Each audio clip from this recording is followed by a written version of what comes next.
We are calling this time, as we're internally at the office, we're looking at the positive side. This is called extended spring break at our company.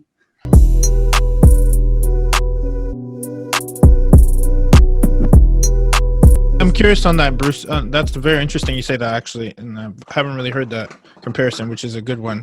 Well, what do you think is going to be the difference, versus 2008 or versus 2011? What is this impact? And if you're listening to this, what is it, March 19th right now? And obviously we're in the phases of the corona virus, COVID-19, the new strain, and obviously it's had a impact on the economy and the real estate space, as we know. So just to put some context for those who might be tuning in at a different time. But so Bruce, what do you see? And I know there's a lot of speculation, there's a lot of uncertainty, but how do you see us phasing out of this one and the impact it may have for real estate investors?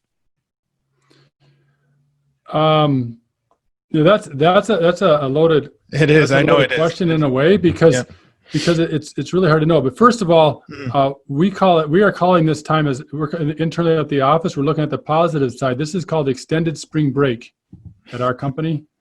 So the kids are home. We got extended spring break. We have some family time. That's another thing that's good news coming out of this. People are spending more time with their family. That's true. This is true. Yeah.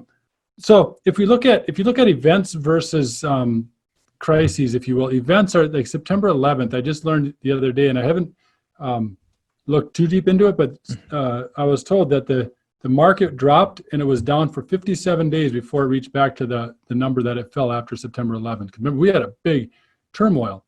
Planes weren't flying. I remember driving by the Phoenix airport and there's no airplanes overhead. It was really eerie. Planes were grounded for some time. That was a strange time, right? Yeah. 57 days was all it was, and that's not a long time. Whereas the stock market was down over a year and a half, I believe, or between a year and a half, 12 to 18 months after the 2007 crash, and real estate hasn't really recovered until like Phoenix is finally surpassing within the last couple of years the 2007 numbers, which if you draw a curve over time, we're still not where we should be 12 years later or 13 years later. We should be even higher. So there's some of that's different. So what do I see as this current COVID-19? To me, is more of an event that happens. We'll get through it. It'll probably be deeper and longer than 9/11, but I don't think it will be like the last crash. So we're looking at maybe 3 to 6 months. And again, this is only my opinion. I don't have enough absolutely or experience to have advice, but my opinion is we're 3 to 6 months.